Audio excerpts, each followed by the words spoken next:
Salut à toutes et à tous, soyez les bienvenus les amis incroyables, le chat qui s'affiche, on va bloquer tout ça, bah voilà, hein, quel grand prix.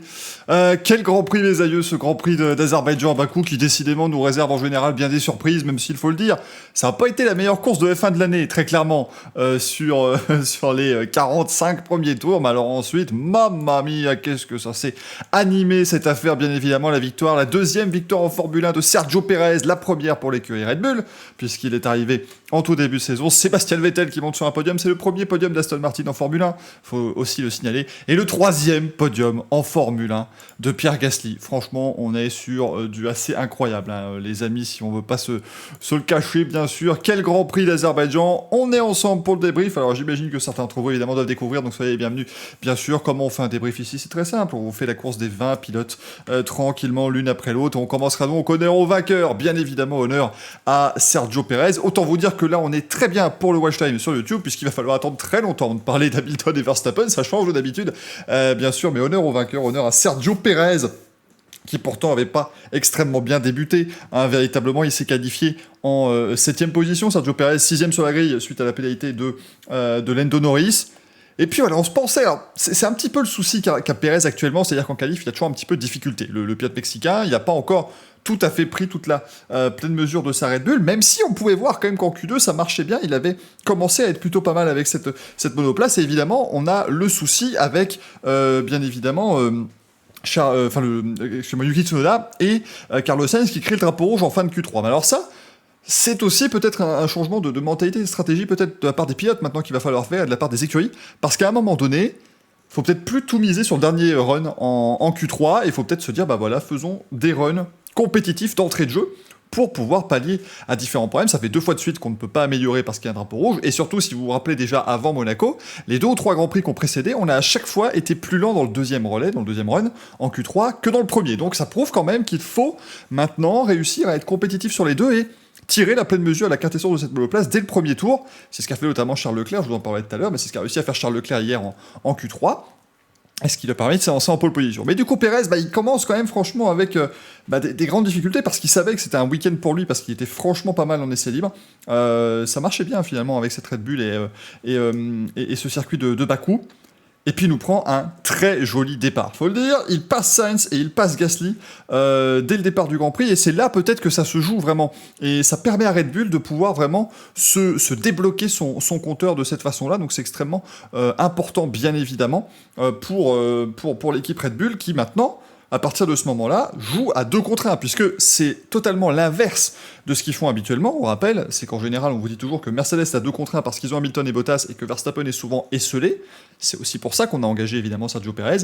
Et bien cette fois-ci, pour la première fois depuis vraiment un bail, on se retrouve avec Red Bull qui a l'avantage, puisque Valtteri Bottas n'était strictement nulle part. Oui, je vous en parlerai, mais en même temps, il finit 12ème. Il va falloir attendre un petit peu de temps. Donc là, du coup, chez Red Bull, on peut vraiment jouer sur les 2 tableaux. Et on prend le parti de dire à Pérez, reste en piste. On sait qu'il a évidemment une très bonne gestion des gommes, et surtout, voilà, on sent quand même qu'on peut tenter quelque chose. Verstappen couvre un petit peu Hamilton et Leclerc, et Pérez, lui, il va jouer l'overcut, il va rester plus longtemps possible en piste afin de pouvoir justement ressortir devant.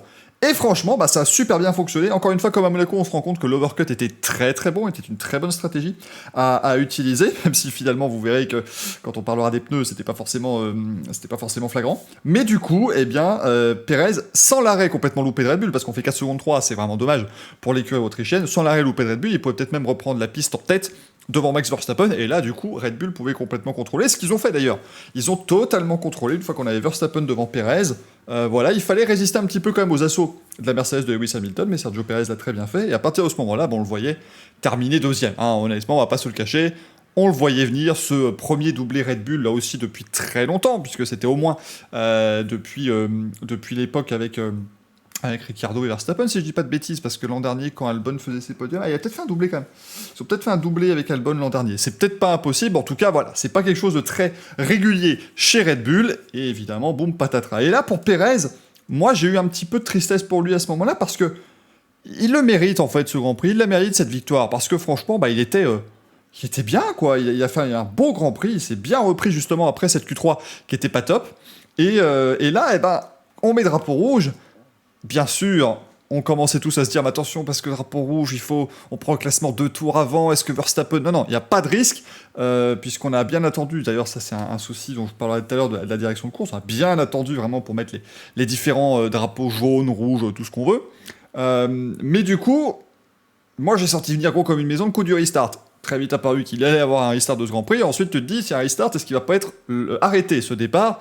Et évidemment ça a été le cas, et à ce moment-là je me suis dit, ce serait vraiment dommage, mais vraiment dommage, pour Pérez de perdre sa victoire sur un Grand Prix de 2 tours. Alors, effectivement, il a récupéré cette victoire de manière totalement inattendue, ça je ne le questionne pas, mais ça aurait été franchement dommage. Finalement, il gère bien, alors il prend pas un super départ, il prend pas un super envol sur ce dernier départ arrêté, il faut le dire, hein, c'était pas top pour Sergio Pérez. Évidemment, il profite largement de Lewis Hamilton qui s'est loupé dans les grandes largeurs. Et ensuite, voilà, il restait plus que 2 tours. Il y avait certes la petite menace Sébastien Vettel qui avait mis des pneus neufs, qui avait des pneus tendres neufs encore, lui, puisqu'il n'était pas passé en Q3. Mais à partir de ce moment-là, quand même, on sentait que ça allait être bon pour Pérez. Il suffisait de rester vraiment dans sa bulle, puisqu'il n'allait pas y avoir de DRS, puisqu'on n'avait que 2 tours à faire. Et il remporte ce deuxième Grand Prix, deuxième victoire en Formule 1 pour Sergio Pérez, qui a désormais, sur les derniers mois, plus de victoires en Formule 1 que Valtteri Bottas, sur l'année écoulée. C'est toujours un petite statistique sympathique. Deuxième victoire pour Sergio Pérez. Et surtout, aujourd'hui, c'est de la victoire très importante, même si, évidemment, chez Red Bull, on va pas non plus sauter de joie, même si l'opération est plutôt bonne au final, notamment au championnat du monde des constructeurs. C'est la validation. Enfin, on l'a de manière ferme et définitive. Oui, il fallait prendre Sergio Pérez cette année. C'était le bon choix, puisqu'on a déjà eu des grands prix fous, on a déjà eu des situations particulières, et ni Pierre Gasly ni Alexander Albon n'ont réussi à ce moment-là à être en position d'aller gagner un Grand Prix. Donc là, au moins, Pérez a été en position de le faire, il l'a fait, il a gagné ce Grand Prix, et ça, c'est extrêmement important. Pour l'écurie autrichienne, comme je vous le dis, maintenant, il joue un titre constructeur, bien évidemment, il joue le titre, que ce soit chez les pilotes ou chez les constructeurs, donc c'est important pour eux d'avoir 2 voitures sur lesquelles compter. Et donc, c'est excellent pour Red Bull qui valide ce choix de Sergio Pérez, qui était un choix évidemment un petit peu à contre-courant de ce qu'ils font habituellement, puisqu'on essaie souvent chez Red Bull de promouvoir en interne, de prendre les jeunes de la filière Red Bull et de les faire monter jusqu'à l'écurie principale. Et du coup ici, on a pris un pilote extérieur, c'est la première fois depuis quand même pas mal de temps, hein, si je dis pas de bêtises, c'est la première fois depuis qu'ils ont pris Mark Webber en 2007, qu'on est allé chercher, en tout cas dans l'écurie mère, qu'on est allé chercher un pilote comme ça de l'extérieur pour le faire venir, et ça fonctionne.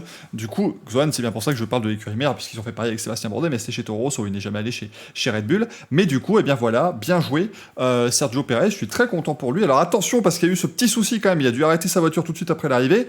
Normalement, quand même, je pense que ça devrait aller. Il faudrait voir après au niveau de l'essence, mais je pense qu'en principe, ça devrait être bon et ça devrait passer du côté des commissaires sportifs. On va évidemment tenir ça à l'œil, mais voilà, franchement, c'est assez...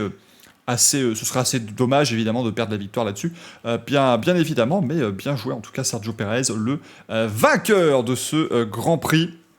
Ouais, il a dit qu'ils ont failli ne pas finir, hein, c'est ça se voyait, de toute façon, vu qu'on entendait aussi, notamment, l'ingénieur de Sergio Pérez qui dit stop de car très très très vite, je pense qu'il y a un petit souci, effectivement l'essence ça devrait aller quand même avec toutes les safety cars qu'on a eu, on va pas avoir de panne d'essence, mais voilà, on sait jamais, mais en tout cas ici, du coup, c'était la petite crainte, mais ça s'est très très bien terminé, du coup, pour Sergio Pérez, vainqueur de ce Grand Prix d'Azerbaïdjan à Bakou. C'est son 3e podium d'ailleurs dans les rues de la capitale azérie. Et donc une victoire, ça fait plaisir pour Sergio Pérez. Ça fait très plaisir, là vous allez pouvoir faire des clips, faire tout ce que vous voulez, mais ça fait très plaisir de voir Sébastien Vettel terminer au 2e rang. Sébastien Vettel 2e pour Aston Martin. Excellent de voir Sébastien Vettel aujourd'hui. On l'a senti conquérant, c'est-à-dire que enfin il a ce qu'il faut. Il a ce qu'il faut. Merci Vanny pour le raid. Soyez bienvenus les amis pour ce débrief du Grand Prix d'Azerbaïdjan. Mais vraiment, on sent que ça y est, il commence vraiment à être à l'aise avec cette voiture. On a trouvé les réglages qui lui conviennent. Il commence à être plutôt bon. Et vraiment, ce qui m'a fait plaisir, c'est de dire que depuis 2 Grands Prix maintenant, la situation s'est inversée chez Aston Martin. On disait depuis le début de la saison, écoutez, Vettel n'est nulle part. Heureusement, Stroll tient la baraque très bien. Et bien maintenant, Stroll ce week-end a été un petit peu nulle part, il n'a pas été top, Stroll évidemment avec ce crash hier dès la Q1, eh ben Vettel tient la baraque. Et ça, c'est important pour Aston Martin, parce que du coup, maintenant, ils commencent à avoir 2 pilotes plutôt à l'aise avec leur monoplace et 2 pilotes qui peuvent aller faire de très bonnes choses. Alors oui, Vettel se qualifie 11e, évidemment, aussi pris par tous les soucis qu'il y a eu hier en qualification, mais ça lui a permis quand même de s'élancer avec des pneus tendres neufs, et finalement, bah, c'était peut-être assez important, parce que si on regarde un petit peu ce qui s'est passé, finalement, il s'arrête au 17e tour. Sébastien Vettel, il aurait pu finir quasiment le Grand Prix avec 34 tours sur ses pneus durs, ça aurait pas été super simple, mais lui, il aurait pu finir contrairement à beaucoup d'autres. Donc, c'est assez important. Mais du coup, Vettel, bah, il fait un très bon premier relais aussi. Encore une fois, il fallait pouvoir pousser le plus longtemps possible. Et c'est pour ça que c'est important, justement, pour Sébastien Vettel d'avoir eu ses pneus tendres neufs au départ du Grand Prix et aussi bien sûr en fin de course, puisque du coup il a pu prolonger ce premier relais et c'était la bonne stratégie aujourd'hui. Il fallait faire un overcut pour pouvoir dépasser les pilotes devant et c'est ce qu'il a fait avec brio. Il fait un bon premier relais, il dépasse pas mal de monde, il profite du restart après la voiture de sécurité pour être superbe et remonter en 4ème position quand même Sébastien Vettel. Donc là, à ce moment-là, on se dit une Aston Martin 4ème, c'est vraiment pas commun cette saison, ça fait vraiment plaisir. Et là, le drapeau rouge arrive et on se dit, je pense que je suis pas le seul, mais on s'est quand même tous dit, et pourquoi pas Vettel, parce qu'il partait 3ème, et surtout, il partait avec des gommes neuves, puisque lui ne s'était pas qualifié en Q3, donc c'était plutôt bien joué de la part de Sébastien Vettel. Il lui restait un train de tendre neuf, on se dit pourquoi pas, sur 2 tours ça peut le jouer, ça peut se faire, on rappelle qu'il y a des difficultés pour mettre en gomme ses pneumatiques, donc ça pouvait se jouer avec des pneus un peu plus frais, bon évidemment, ça s'est pas passé comme ça pour Sébastien Vettel, mais il termine 2ème, c'est un superbe résultat vraiment pour Sébastien Vettel, il faut le dire, hein, il faut le féliciter, le pilote allemand, qu'on retrouve enfin un petit peu, et ça fait vraiment plaisir, parce que voilà, j'étais le premier évidemment, et on en reparlera jeudi aussi dans le Racing Café à 20h30, j'étais le premier à lui dire que voilà, c'était pas top ce qu'il faisait évidemment depuis le début de la saison, mais là, je suis le premier à applaudir, à dire bah bravo, un quadruple champion du monde, ça mérite d'être en haut de l'affiche, ça mérite d'être sur les podiums, et aujourd'hui, il mérite vraiment ce podium, parce que il a été bon en fait, si vous voulez. Il a été très bon, il a vraiment fait une très bonne course, une course d'attaque, et c'est bien, parce que dans les premiers Grands Prix, on le sentait plus sur la défensive, sur le côté, c'est la voiture qui me pilote et pas l'inverse, et là on sent qu'il a repris confiance dans cette Aston Martin, il peut maintenant la piloter, il peut la mener où il veut, et ça pourrait commencer à être pas mal, surtout qu'Aston Martin semble trouver des bonnes petites choses aussi au niveau des petits développements, des petites choses qui peuvent corriger par rapport au début de la saison, où c'était une catastrophe évidemment. Là, l'Aston Martin reprend des couleurs, ça peut donner un bon reste de la saison, parce que je vous rappelle que nous fêtons aujourd'hui le 6e Grand Prix de l'année. Il y en a 23 au calendrier encore. Hein. Bon, voilà, on annule les Grands Prix, on va en rajouter. Il y en a 22 techniquement maintenant, mais on va sûrement remplacer Singapour. Enfin voilà, on va un peu le modeler encore ce calendrier, mais il reste beaucoup de courses. Et quand on voit déjà en 6 Grands Prix comment la hiérarchie a évolué, la hiérarchie fait un peu de yo, on se dit que ça peut encore beaucoup évoluer sur le reste de la saison. Ici, on va arriver aussi sur des Grands Prix qui vont être très chauds, puisqu'on va arriver en été. L'été en Europe, souvent, ces dernières années, c'est marqué par la canicule. Peut-être que ça va changer aussi la manière d'exploiter ces monoplaces. Donc ça va être très intéressant à suivre, mais très bon pour Sébastien Vettel de terminer 2ème de ce Grand Prix. Bravo Louis, qui avait dit au Red Flag, il a dit à les podiums Perez, Vettel, Gasly. Bah voilà, c'est fait. Effectivement, j'ai mis mon petit tweet habituel quand on a des Grands Prix de dingue et des résultats de dingue. Le fameux, il parie 2 € sur Perez, Vettel, Gasly, il devient la 5e fortune mondiale à peu près. Bah voilà, ça a encore bien fonctionné, et c'est vrai que c'était évidemment la grosse cote, et c'était pas du tout le genre de podium auquel on pouvait s'attendre hein, aujourd'hui, avec donc la 3e place. 3e position de Pierre Gasly. Ah oui, non, mais alors là, attends, parce que les pronos du Racing Café, là, parce que ça m'intéresse, les pronos de jeudi, parce qu'on dit beaucoup de conneries. Non, j'avais pas. Pour une fois, je me suis dit, je vais pas parier Perez, alors que j'aurais dû. C'est terrible cette affaire. Non, les pronos seront vite élagués jeudi dans l'émission, bien sûr. Du coup, non, il n'y avait pas de victoire de Perez, malheureusement, sur les pronos qu'on avait fait. Du coup, Pierre Gasly, 3ème, superbe, le 3ème podium de Pierre Gasly en Formule 1. 3 ans de suite, qui termine sur un podium. Pierre Gasly, c'est une très belle stat, évidemment. Après la 2e place au Grand Prix du Brésil 2019, la victoire au Grand Prix d'Italie 2020, la 3e place, il découvre en fait voilà, les marches du podium, maintenant il les a toutes découvertes, il a fait les 3 marches, bravo en tout cas Pierre Gasly qui a été là où il fallait être, très clairement aujourd'hui, superbe qualif déjà hier, 4ème de cette séance de qualification. Il se retrouve en plus devant Charles Leclerc après les arrêts au stand, puisqu'il s'est arrêté 2 tours plus tard. Il y a eu cette petite crainte au 31e tour, on a tous eu un petit peu peur bien sûr quand il a commencé à annoncer un possible problème moteur, là on s'est dit aïe aïe aïe. Il se fait passer évidemment par Vettel au restart si je dis pas de bêtises, mais voilà, Gasly a été très solide et on y est. On l'a cette année, voilà, le Grand Prix super solide, le week-end super solide de Pierre Gasly, voilà. Et ça va être extrêmement important pour le pilote français, pour le Normand. Ça va être super important pour la confiance qu'il va emmagasiner pour le reste de cette saison. Et ça peut faire très mal. Le duo toujours Gasly, Alpha Tauri, ça va être toujours un duo qu'il va falloir tenir à l'œil parce que maintenant il va être en confiance, il sait qu'il peut le faire ce week-end complet. On sait que voilà, hein, Bahreïn par exemple, où il fait une super qualif, il la ruine dès les premiers tours en percutant Ricardo, où voilà, c'était pas top. Et ben au moins voilà, il a fait ce super week-end. Il termine encore sur le podium, ça fait plaisir évidemment, un nouveau podium français en Formule 1. La belle 3ème place de Pierre Gasly, bravo à lui en tout cas. Et voilà, c'était vraiment très très bien et vraiment un week-end plein, c'était super important pour Pierre Gasly. En 4ème position, on retrouve Charles Leclerc. Charles Leclerc, je trouve que 4ème finalement, c'est pas mal surpayé, mais il a aussi été combatif ce week-end. La pole déjà, extraordinaire, mais ça, il va falloir qu'on commence à s'y habituer parce que j'ai l'impression qu'on est toujours surpris. Je regardais un petit peu, voilà, toujours sur les réseaux sociaux, aussi sur le stream de nos amis Formule Blabla, Roue Libre et le Pit Stop. On avait vu ça, voilà, c'est toujours sympathique parce qu'on signale toujours en Q1 et en Q2, tiens, Sainz est devant Leclerc, pas mal pour Sainz, c'est plutôt chouette, voilà, Sainz est bien, il va peut-être battre Leclerc.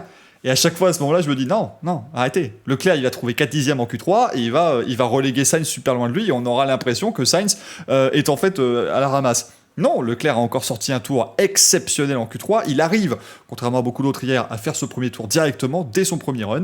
Il part en pole une deuxième fois consécutive et cette fois-ci, il part en pole en fait finalement puisqu'il n'avait pas pu le faire du côté de Monaco. Il part en pole position de ce Grand Prix. Charles Leclerc, il mène les premiers tours aussi. Bon, évidemment. Voilà, hein, Hamilton, une fois qu'il était là, Hamilton qui avait une configuration d'appui aérodynamique assez faible, donc c'était plus facile pour lui en ligne droite. On ne demande pas Mercedes dans le top 10, c'est pareil depuis quand je crois que ça doit faire quand même... Autriche 2018, hein, comme dit Manu, puisqu'il y avait eu les 2 abandons de Mercedes ce jour-là. Donc c'était quand même... ça fait un bail, bien évidemment, ça fait 3 ans. Mais Leclerc, ben voilà, alors le problème, évidemment, il s'est retrouvé en étant le premier à s'arrêter. Comme l'overcut était vraiment la bonne stratégie et que Ferrari fait pas non plus un arrêt extraordinaire, même s'il est pas mauvais, bah du coup il perd un petit peu à ce moment-là. Et puis après, il se bat véritablement Leclerc parce que bon, on sent quand même que la Ferrari, il a réussi à faire ce tour hier. On peut prendre des aspis, on peut être pas mal. Et Sainz fait 5 aussi sur la grille, donc c'était pas mal. Mais c'est vrai qu'en rythme de course, cette Ferrari était un petit peu plus était un petit peu plus en difficulté. Merci Bryce Developer pour les 100 bits. Elle était quand même plus en difficulté cette Ferrari, mais finalement ça fait 4ème pour Charles Leclerc. C'est des bons points, c'est un bon résultat encore une fois pour le pilote monégasque et c'était très important pour lui de se reprendre comme ça après le week-end difficile évidemment qu'il a connu à Monaco où il est passé du plus haut des hauts au plus bas des bas évidemment puisqu'il a fait la pole position à domicile le samedi et que le dimanche il n'a pas pu prendre le départ du Grand Prix, mais en tout cas bien joué. Charles Leclerc, bien joué Lando Norris aussi. Alors Norris, il se retrouve malheureusement en plus 9ème sur la grille, il s'était qualifié 6ème, mais il part 9ème puisqu'il y a eu cette pénalité hier. Donc on rappelle simplement les amis ce qui s'est passé. Quand il y a eu donc le drapeau rouge, c'était consécutif à la sortie de Stroll en Q1, si je dis pas de bêtises, et Gasly confirme un problème moteur toute la course et perte de puissance en vitesse de pointe. Donc en plus, finir 3ème avec ces problèmes-là, c'était top. Mais du coup, voilà, dans l'un des 2 drapeaux rouges de la Q1, on a Norris en fait qui était en train de rentrer au stand à ce moment-là. Le drapeau rouge arrive, il reste sur la piste, alors que normalement, évidemment, à cet instant-là, on doit rentrer au stand. Beaucoup de gens m'ont dit sur les réseaux sociaux, oui, ils auraient pu être cléments avec Lando Norris. Ils l'ont été, les commissaires, puisqu'en général, quand vous avez ce genre d'infraction, c'est 5 places de pénalité sur la grille, on ne lui en a mis que 3, puisqu'il avait que peu de temps pour réagir véritablement de la bonne manière. Donc, il n'y a pas eu de souci, mais c'est vrai que dommage, du coup, il part 9ème, et c'est pas top. Il prend pas un bon départ, faut le dire. Lando Norris, il se retrouve en bataille avec Daniel Ricciardo qui partait 4 places derrière, donc c'est pas un bon départ aussi de la part de Lando Norris. Il se croise un petit peu avec Ricciardo, c'était pas top. Et puis finalement, il remonte, encore une fois, il fait ce Grand Prix plutôt sympa, et lui, il s'arrête tôt. C'est vrai que c'était assez surprenant par rapport à d'autres. Lui, il s'arrête tôt, et il arrive finalement à bien s'en sortir au final, et il termine 5ème, et ça continue pour Lando Norris. Alors c'est dommage un petit peu pour lui, parce qu'il perd finalement cette 3ème place au championnat actuellement, puisque c'est Sergio Perez qui lui passe devant, mais il reste 4ème du championnat, et c'est très bon pour Lando Norris, qui continue ce super début de saison.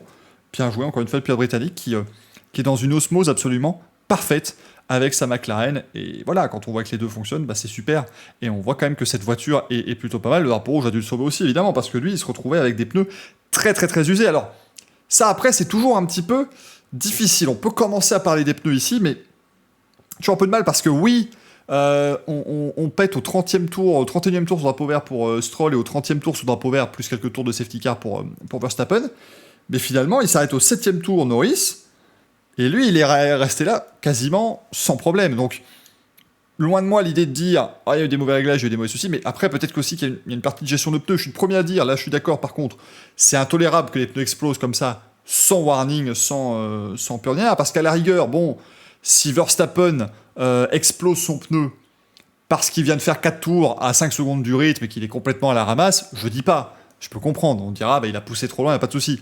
Mais quand Verstappen parvient à faire des tours compétitifs et pense à exploser d'un coup, pareil pour Stroll, c'est à se poser des questions quand même.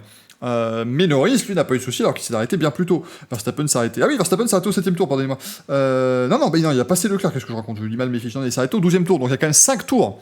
Il y a 5 tours d'écart entre les deux, et pourtant c'est Verstappen qui a connu la crevaison et pas Norris. Donc ça, c'est assez particulier. Voilà, c'est un peu. C'est un petit peu. Dommage, ces pneus, j'en parlerai plus longuement après quand on va parler de Verstappen et de Stroll, mais en tout cas, voilà, Norris fait une belle course, il finit 5ème, c'est top, et il a été bien aussi après au niveau des...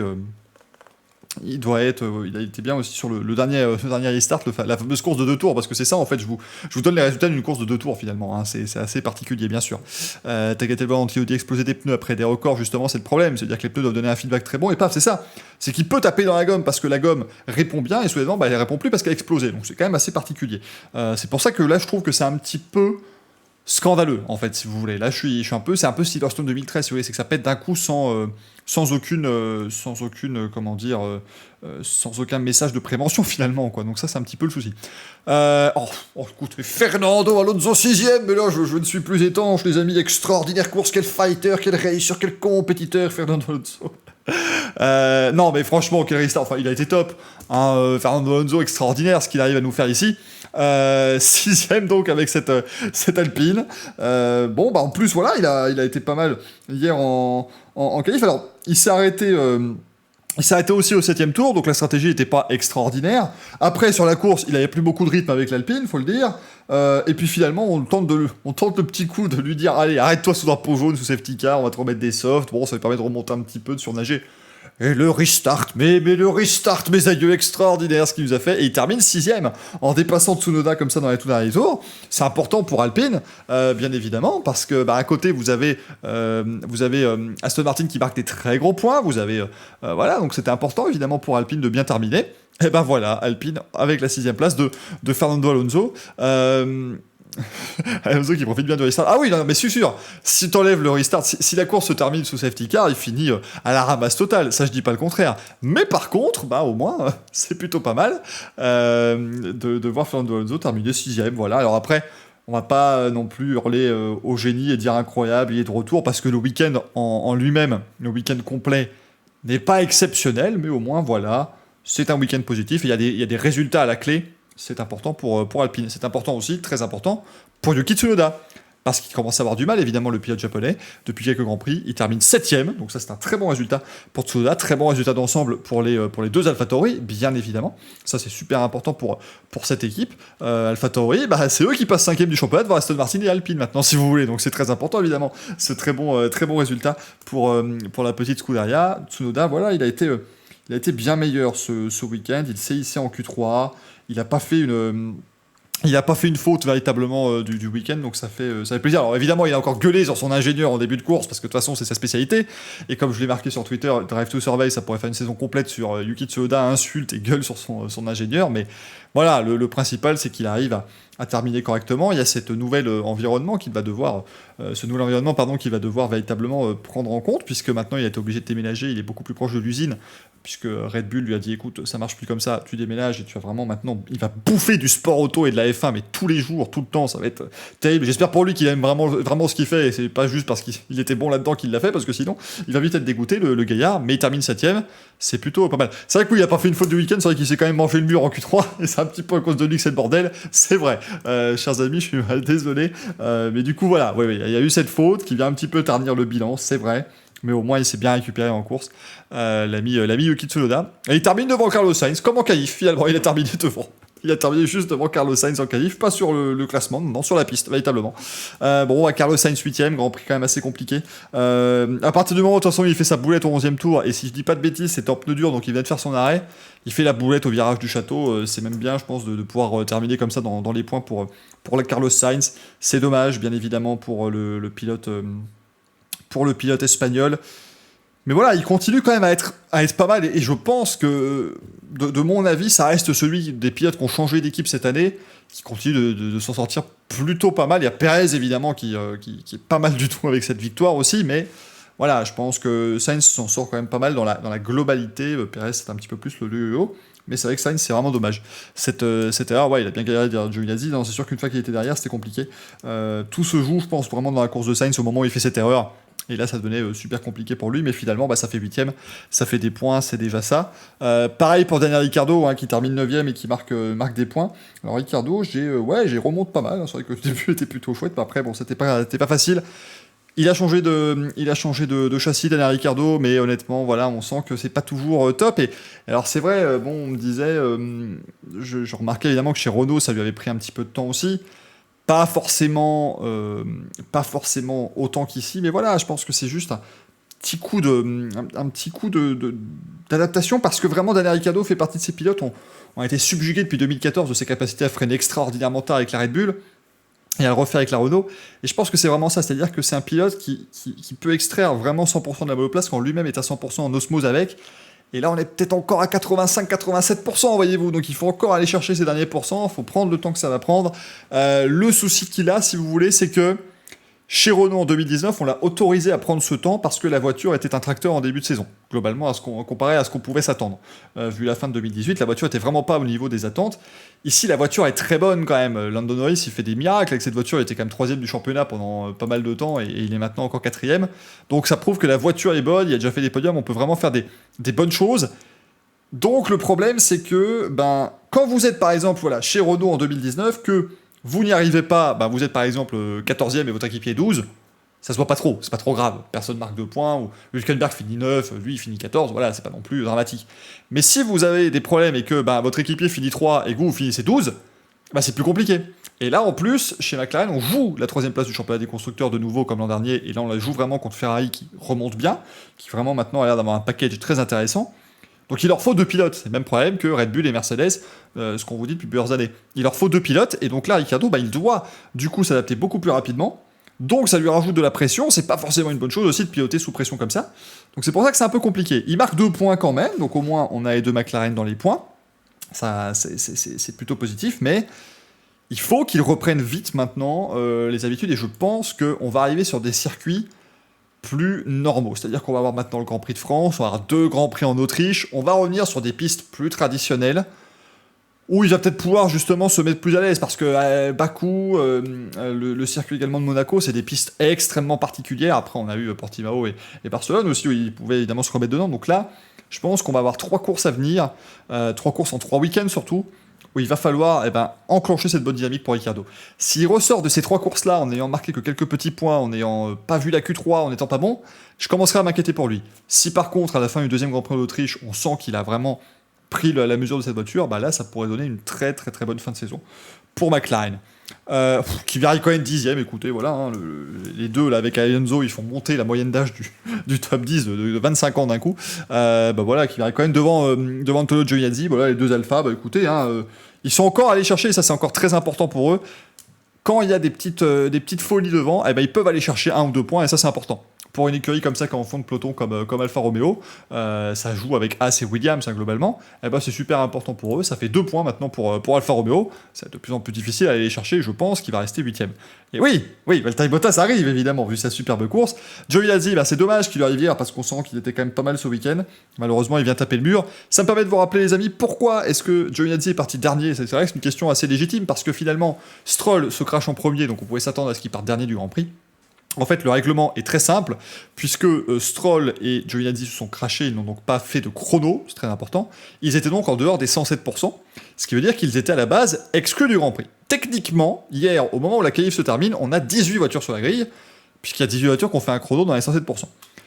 Les commissaires de piste, évidemment, les commissaires sportifs, décident de repêcher 2 voitures, ce qui est logique, puisqu'à un moment donné, vous n'allez pas leur dire, ils sont dans les 107% tout le temps, ils se crashent juste en qualif, on va pas leur dire de dégager.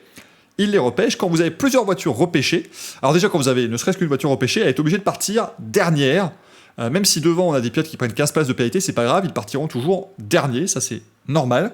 Et quand vous avez plusieurs pilotes qui ne sont pas dans les 107%, et bien et qui sont repêchés, pour les mettre sur la grille, on décide ça sur le temps des essais libres 3. Et comme en essais libres 3, Stroll a été plus rapide que Giovinazzi, et bien c'est Stroll qui s'était lancé 19e et Giovinazzi 20e. J'espère que l'explication est claire et surtout voilà, que ça permettra aussi de s'en rappeler pour d'autres Grands Prix si jamais ça arrive de nouveau. Mais voilà pourquoi c'est donc Lance Stroll qui s'était lancé en 19e position devant Giovinazzi. C'est dommage ce crash hier, mais bon, il se récupère bien avec cette 11e place en course. Alors, le 12e. Le 12e. Alors, le pilote 12e, la Mercedes numéro 2. Comment vous dire? Alors, je suis désolé parce que voilà, on fait partie de ce côté un peu, on dit du mal de lui, mais on est quand même les premiers à dire qu'il faut pas non plus complètement le mettre plus bactère. Mais il a été nul, Valtteri Bottas, pendant tout le week-end, faut le dire. Et là, ça pose quand même des vrais soucis. Alors oui, alors il a eu un problème, il est arrivé jeudi tard dans l'après-midi, voilà. Bon, il a eu un souci avec l'avion. Je pense qu'il aurait mieux fait de rester à l'aéroport que de nous proposer la copie qu'il a rendue ce week-end. Parce que voilà, c'est ça le problème, c'est que Hamilton était nulle part. Il était nulle part, Lewis Hamilton en essai libre. Je suis d'accord, les deux Mercedes étaient nulle part. On commence à me dire, les Mercedes vont pas passer à Q1, ceci, cela. Mais en qualif, il fait deuxième, Lewis Hamilton. Quand ça compte, il arrive pendant les essais libres à trouver les solutions à ses problèmes, à régler les choses pour avoir une voiture la plus optimale possible en qualif, faire des bonnes perfs. Et aujourd'hui, franchement, il était très bon, Hamilton. Et c'était un podium garanti pour lui. Mais alors Bottas à côté de ça, mais c'était une catastrophe. C'était une catastrophe, Valtteri Bottas. C'est-à-dire que, bon, déjà se qualifier aussi bas, parce qu'il se qualifie 10e, donc ça c'est déjà une catastrophe. Mais en plus en course, il n'a rien fait. C'est-à-dire que on ne l'a pas vu du Grand Prix, il n'a pas gagné de place. Sur le restart, il se fait passer par absolument tout le monde. Il était nulle part. Et ça, c'est quand même terrible. Et ça fait partie de ces choses où on l'a dit plusieurs fois. Le problème, c'est que Bottas, il y a eu des moments déjà qui l'ont un petit peu cassé moralement peut-être aujourd'hui ici, et du coup, c'est pas top. Et c'est pas top du tout pour Valtteri Bottas. Et si c'est une spirale qui va en descendant, Red Bull va être titré 4 courses avant la fin, quoi.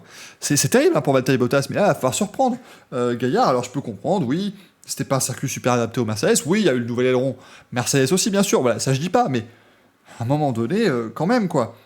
C'est pas une voiture il se retrouve devant Russell, quoi. C'était pas possible. Donc là, Bottas, je suis désolé, mais c'était vraiment pas une bonne course. On peut pas lui trouver des excuses aujourd'hui. Tout le week-end, il n'a pas été là, il n'a pas été présent, et ça peut coûter très cher à Mercedes en fin de saison s'il les réitère, ces genres de performances. Parce que si maintenant, imaginez Perez, il commence à être à l'aise, et il aligne 2-3 victoires dans la saison, et Verstappen en aligne encore, je peux vous dire que le titre constructeur, ils vont pouvoir tirer un trait dessus chez Mercedes si Bottas n'est pas au niveau. Hein. Et ce serait terrible, ils les ont tous les titres depuis le début de l'ère hybride. Alors évidemment, on peut se dire du coup, ils perdent un titre sur 62, c'est pas grave. Je peux vous dire que chez Mercedes, je pense qu'on serait très content de dire que de 2014 à 2021, on a fait le grand chelem de tous les titres mondiaux sur 2 règlements différents, puisqu'on a les nouveaux règlements depuis 2017 avec les voitures plus larges. Ce serait quand même, ça serait clinquant. Alors évidemment, du moment qu'ils en gardent un des deux, ce serait top pour eux, et si Hamilton gagne la 8ème couronne, niveau communication, c'est parfait. Mais par contre, faut... Alors Mo, tu nous dis, Bottas a des pneus moins frais que ceux de Russell. Mais je suis désolé. À aucun moment, tu devrais pouvoir dire à un pilote qui est dans une Mercedes qu'il a des excuses face à un pilote dans une Williams. Ça, je suis désolé. Ça, je peux vraiment pas. Surtout que la Williams, c'était un peu girouette, hein, parce que le vent qui a un peu tourné aujourd'hui, c'était pas top pour eux.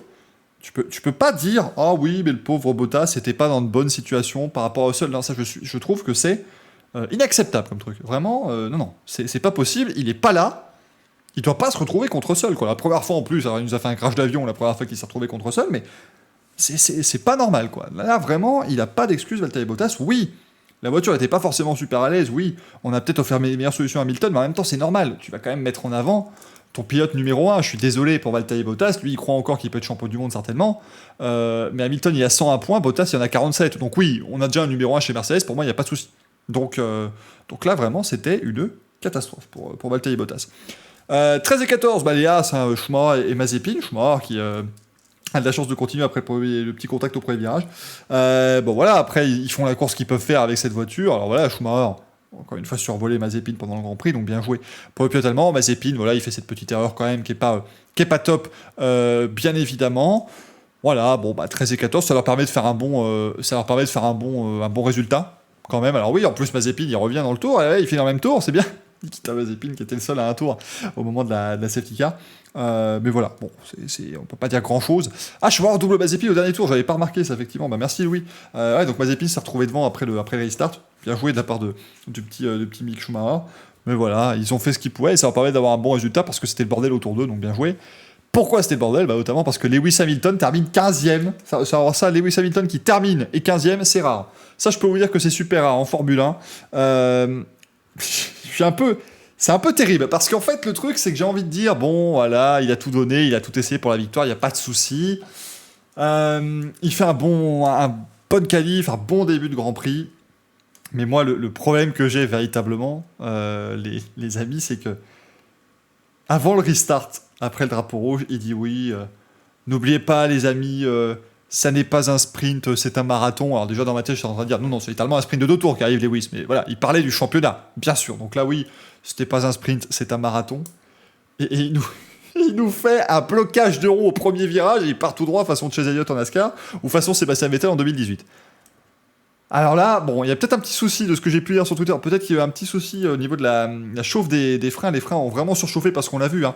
Il a vraiment, les freins ont vraiment été très très très chauds, bien sûr. Mais voilà, c'est pas. Ça fume avant le départ, certes, mais c'est vrai que c'était quand même assez rigolo de le voir partir complètement devant. Ah tiens, je vois aussi la bataille entre les As au dernier tour, parce qu'en fait, Schumacher, il passe Mazepin dans la dernière ligne droite. Mazepin le fout dans le mur quasiment. Hein. Donc voilà, hein, c'est toujours sympa, hein, le gaillard, hein, véritablement. Bon, Mazepin, il va encore se faire des amis. Il se fait des amis dans sa propre équipe maintenant, quand même. Ça devient compliqué hein, pour le pilote As. Alors, Hamilton a déclaré qu'il avait toujours un bouton et a cassé son équipe de frein. Donc, effectivement, ça peut bien sûr l'expliquer, ce problème, mais c'est dommage. C'est dommage de faire une erreur comme ça, parce que voilà, à un moment donné, c'est quand même assez. C'est lui qui a appuyé sur le bouton, bien évidemment. Donc, bon, dommage, bien sûr, mais. Voilà, c'est bien dommage pour Lewis Hamilton, mais après, il a de la chance d'un côté, parce que du coup, il perd pas du tout face à Verstappen de points, puisque les deux ne marquent pas de points, mais il pouvait en récupérer pas mal finalement, et c'était pas gagné, parce qu'il allait en perdre aussi beaucoup, donc ça, c'est un petit peu dommage pour Lewis Hamilton. Mais 15ème, voilà, voir Hamilton entre Mazepin et Latifi, je trouve que c'est plutôt pas mal, il faut prendre un petit screen, bien évidemment, c'est plutôt sympa. Latifi 16ème, il y a eu cette pénalité de 10 secondes en fin de course avec cette procédure de drapeau rouge qui n'était pas tout à fait correcte. Pour Nicolas Latifi, mais à part ça, il a fait un grand prix à la Latifi, hein, j'ai envie de dire. Bon voilà, c'était compliqué quoi. Ouais, il a écouté son ingé qui a dit stay out, ouais, évidemment, mais bon voilà, ça c'est un peu compliqué. Mais voilà, Latifi, bon voilà, il a fait son grand prix, on ne l'a pas vu, mais il finit encore, hein, c'est toujours important, mais il finit les courses en tout cas, Nicolas Latifi, donc c'est plutôt pas mal. Abandon pour George Russell, hein, avec ce problème juste avant le restart, après le drapeau rouge. Russell, en fait, c'est dommage parce qu'il fait encore une belle qualif. Il s'arrête au premier tour parce qu'il prend dans les départs, hein, ça c'est comme d'habitude. Et puis, après, on sent quand même que la Williams, c'était pas super facile à piloter aujourd'hui. Il n'y avait pas forcément beaucoup de vent, mais des fois, il y avait quand même des petites rafales. Et on sait, la Williams est très sensible au vent. Donc ça les a pas aidés, surtout que c'est un circuit qui est en bord de mer, donc qui est aussi très sensible au vent, bien sûr. Donc bien dommage pour George Russell. Et maintenant, on va s'attaquer au gros morceau Pirelli, bien sûr, avec les abandons de Max Verstappen et de Lance Stroll. Esteban Ocon, je veux juste dire, c'est dommage. Il a déjà ce souci en qualif qui fait qu'il ne peut pas refaire un temps derrière, et donc du coup, il ne peut pas bien se qualifier. Et puis surtout, évidemment, il abandonne au 4ème tour, moteur cassé, ça c'est dommage pour le pilote alpine. Mais du coup, Verstappen et Stroll, alors Verstappen, écoutez, ça, c'est dommage. C'est dommage parce qu'il fait la course qu'il faut faire. Il part 3ème, il est fâché évidemment après ce qui s'est passé hier. Mais du coup, voilà, il passe Leclerc dans les premiers tours. Il s'arrête au 12e tour, il ressort en tête. Bien joué. Donc là, la stratégie est parfaite. La voiture est parfaite aussi pour Max Verstappen. Et il crève. Et comme je l'ai un petit peu évoqué tout à l'heure, oui, il tape dans sa gomme. Mais en fait, le truc, c'est que on commence à avoir des situations. C'était pareil à Silverstone l'an dernier, si vous voulez. C'est-à-dire que. C'est des grands prix maintenant. Alors là, c'est un peu différent parce que Silverstone, en fait, je pouvais encore dire ça va parce qu'il s'arrête très tôt parce qu'il y a des circonstances. Il y a une safety car qui fait qu'on s'arrête extrêmement tôt. Donc, du coup, je suis d'accord, c'est normal. Il y a des problèmes en fin de Grand Prix, oui, parce qu'on va dans un territoire qu'on ne connaît pas. Mais ici, le problème, c'est que Pirelli l'a annoncé, on pouvait faire 40 tours avec les pneus durs. Ils l'ont dit. C'est indiqué, je l'ai même, j'ai remis l'image sur Twitter, il y a l'image véritablement de Pirelli, là, les stratégies possibles, ils disent entre 11 et 15 tours en soft, et entre 36 et 40 en pneus durs. Donc à partir de ce moment-là, quand vous pouvez, selon le manufacturier de pneus, faire 40 tours, Ça n'est pas normal que ça explose, même si tu tapes dans ta gomme, même si tu tapes dedans. Il s'arrête au 12e tour, Verstappen. Du coup, il y a 51 tours. Ouais, il doit quand même en faire 39. Hein. Il doit quand même faire 39 tours, mais il y a les tours sur drapeau jaune, les tours safety car. Donc finalement, ça te fait 35-36 tours sous drapeau vert. Ça rentre dans la fenêtre autorisée par Pirelli. Donc là, je suis pas d'accord. Parce que tu dis que Zohan, des essais libres de 1 heure, ça empêche de faire des tests optimaux sur les durs. Oui, mais dans ces cas-là, si tu n'as pas la capacité, toi, de prendre les données, tu dois faire confiance aux manufacturiers qui t'annoncent les données. Et là, il fallait pas leur faire confiance, vu qu'on a eu 2 grosses explosions à pleine charge, véritablement. Effectivement, les équipes ne peuvent pas anticiper. Et quand tu peux faire 3 records du tour coup sur coup avant, c'est que les pneus vont bien, donc c'est que vraiment l'explosion vient d'un coup comme ça, sans trop d'explications. On pouvait penser peut-être à des débris, ça semble pas être le cas, donc là c'est quand même assez étonnant. Ça, c'est surtout le problème. Et Verstappen aurait pu perdre très gros. Finalement, il ne perd rien au championnat sur Hamilton. Il est péni des yeux sur ce coup-là. Et Red Bull gagne 25 points sur Mercedes. Donc vraiment, ils ont beaucoup de chance sur ce coup-là. Mais je comprends la frustration. Parce que c'est très compliqué, quoi. Après, ça va se renvoyer là-bas entre les équipes qui ont qu'à changer les pneus. Et Pierre fait des pneus de merde. Alors, Nolag, je serais d'accord. Moi, je serais d'accord. Je comprends l'avis des gens qui disent les équipes n'avaient qu'à changer de pneus si leur pneu lâche. Mais le problème, c'est qu'ils n'ont pas eu d'inquiétude. Si Verstappen avait perdu 4 secondes au tour avant, oui, il fallait que tout le monde change et fasse 2 arrêts. Mais là, ça allait très bien. Il fait record du tour et le tour d'après, son pneu explose. C'est ça qui ne va pas, en fait. C'est que ça ne devrait pas se passer comme ça. C'est vraiment ça le souci, si vous voulez. C'est vraiment pas top. Et donc c'est dangereux, bien sûr, sur une piste pareille en plus, dans un endroit comme ça, une ligne droite de 2 km, ça pète en bout de ligne droite, c'est super dangereux, avec des murs partout. Et surtout, c'est pas normal du tout, et c'est ça le souci en fait. Encore une fois, s'il y avait eu des signes à mon coureur et qu'on avait poussé, qu'on avait tenté un truc, je dis pas c'est con. Exemple qui est pas tout à fait comparable, mais Hamilton sur la corde en 2007 en Chine, oui, bah voilà, il se plante dans les stands, mais c'était de la faute de l'équipe et de lui qui ne sont pas rentrés au stand. Ici, on n'a aucun signal et ça explose d'un coup. Donc là, c'est compliqué d'incriminer les équipes. À partir du moment où ça explose d'un coup, c'était peut-être aussi un petit peu aléatoire finalement. Donc c'est un petit peu le souci. Pareil pour Lance Stroll, qui était parti pour faire une bonne stratégie en plus, puisqu'il fait quand même un très long relais en pneu dur, mais ça explose d'un coup, ça le met fort dans le mur quand même. Et donc là, c'est un petit peu souci. C'est un petit peu le souci véritablement pour Pirelli, d'avoir 2 explosions comme ça. C'est très dangereux. En plus, alors, là aussi, moi je mets un carton rouge à la FIA et à la direction de course. C'est pas normal qu'on mette autant de temps. Parce que oui, les pilotes sont censés ralentir. Je suis désolé, on voit Gasly, on voit d'autres pilotes qui passent à côté de Stroll très vite.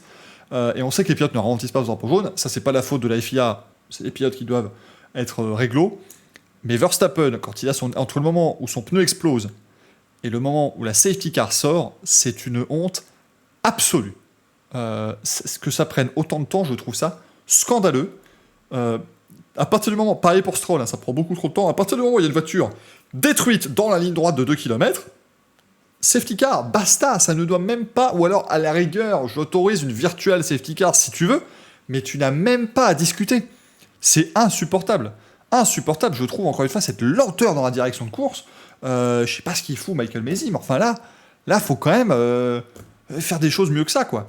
Parce que Verstappen, il a eu le temps de sortir de sa voiture et de taper sur son pneu avant que la safety car n'arrive. Mais imaginez, quelqu'un d'autre explose un pneu à cet endroit-là et vient le faucher, qu'est-ce qui se passe ? Qu'est-ce qui se passe, honnêtement, si ça arrive ? C'est un désastre. C'est un drame absolu. Donc là, je trouve que c'est absolument scandaleux ce qui s'est passé. Et je suis pas d'accord. Stroll, on voyait l'affichage safety car en fond, bien avant que la réalisation nous le montre. C'était pas l'affichage pit qu'on voyait plutôt, parce que je voyais bien l'affichage du pit stop, enfin des pits fermés, pardon, mais pas forcément l'affichage de la safety car. Mais vraiment, ça a pris du temps. Parce que t'es étonnante, nous on avait aussi des commentateurs qui le disaient, eux ils ont les instructions qui viennent directement de la direction de course et ça a pris du temps pour Verstappen. Donc je trouve que franchement c'est long et c'est pas bon. C'est pas bon d'avoir mis autant de temps pour ces incidents-là et après. Alors, par contre, oui, McLaren est allé râler à la direction de course en disant écoutez, machin n'a pas respecté les 2 drapeaux jaunes. Maisie a très bien répondu en disant tout le monde devrait être pénalisé de toute façon parce que personne ne le respecte et il va serrer la vis et il a tout à fait raison. Moi, dans ce cas-là, ce que j'aurais fait, si tu veux vraiment serrer la vis parce que c'est un vrai problème de sécurité, double drapeau jaune, c'est vous devez ralentir et être prêt à vous arrêter parce qu'il y a vraiment un gros problème sur la piste. Personne ne le fait. Tu veux vraiment que les gens comprennent ? Tu les pénalises tous. Oui, la Formule 1, on passerait encore pour des glands, il n'y a pas de souci là-dessus, mais tu les pénalises tous. Tu dis, ok, personne n'a respecté, on le voit dans les données, puisque c'est ce qu'il semblait dire à McLaren, eh ben, tu pénalises tout le monde. Tant pis. Tout le monde fait 10 secondes de stop and go, j'en ai rien à faire, c'est ridicule, on a une portion de la course où tout le monde s'arrête 10 secondes au stand, c'est ridicule certes pour le grand public, mais il n'y a aucun problème. Bon, tu mets en place tout ça. Parce que là, le problème, ils vont serrer la vis en direction de course, mais voilà, est-ce que ça va vraiment être ça Et moi, j'aurais mis une pénalité pour tout le monde, il n'y aurait eu aucun problème. Après, quand vous voyez que voilà, ça aurait fait beaucoup de temps évidemment à mettre, mais moi, je l'aurais fait. J'ai l'impression qu'ils ont peur de mettre des safety cars à cause des arrêts possibles pour les certains et pas pour d'autres. Bien sûr, mais à un moment donné, quand il y a un accident, un gros crash, t'es obligé de la mettre. Pour moi, il n'y a aucun souci là-dessus. Alors oui, ils savaient que les pilotes allaient bien, puisque tout de suite, ils ont eu les communications de radio des équipes, mais tu dois pas attendre autant de temps.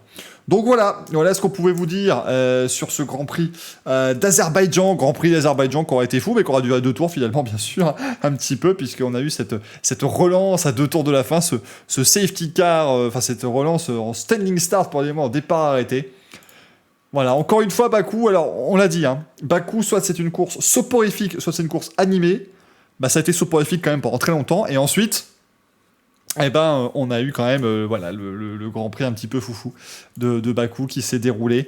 On se retrouve, les amis, comme d'habitude, bien sûr, jeudi à 20h30 dans le Racing Café. Racing Café qui pèse un petit peu, donc on va remettre une bonne petite lichette d'audience, les amis, bien sûr, avec le Racing Café de jeudi. On viendra sur ce Grand Prix d'Azerbaïdjan, c'est à 20h30 sur cette chaîne Twitch. Si vous êtes sur YouTube, le lien est dans la description, bien sûr. Mais du coup, bien voilà, les amis, 20h30 le Racing Café, on va parler du Grand Prix de Bakou, évidemment, de Formule 1. On parlera du Grand Prix MotoGP qui a eu lieu aujourd'hui à Barcelone, et c'était pas loin pour Johan Zarco, le pilote français, qui aurait pu peut-être s'imposer aujourd'hui, et Fabio Quartararo qui a roulé avec sa combinaison verte, c'était complètement fou cette affaire, on en parlera bien évidemment. On parlera aussi du rallye, le rallye de Sardaigne WRC qui a eu lieu ce week-end, donc voilà, c'était plutôt sympa avec la victoire de Sébastien Ogier qui s'impose devant son équipier Elfyn Evans, qui décidément fait un très mauvais début de saison. Je me rapprends après avec ce qui était assez catastrophique sur ce que je vous avais dit dans le Racing Café. Voilà les amis, j'espère que ça vous a plu. C'est jeudi à 20h30. On parlera aussi de toutes les news, bien sûr, qui sont tombées dans la semaine. Oui, les 14 heures du Nürburgring aussi, bien sûr, on en parlera certainement avec l'ami Fabien Gérard qui était sur place. Ces fameuses 24 heures du Nürburgring qui de toute façon chaque année sont arrêtées sous drapeau rouge pendant des heures et des heures parce qu'il y a du brouillard. Ça, on commence à avoir l'habitude, bien sûr. Faut gérer la stratégie comme ça. Merci beaucoup les amis d'avoir été là pour ce débrief du Grand Prix d'Azerbaïdjan. On se retrouve très vite, que ce soit sur YouTube ou que ce soit évidemment sur Twitch, jeudi 20h30 les amis, merci beaucoup d'avoir été là et je vous dis à jeudi pour le Racing Café. Ciao ciao.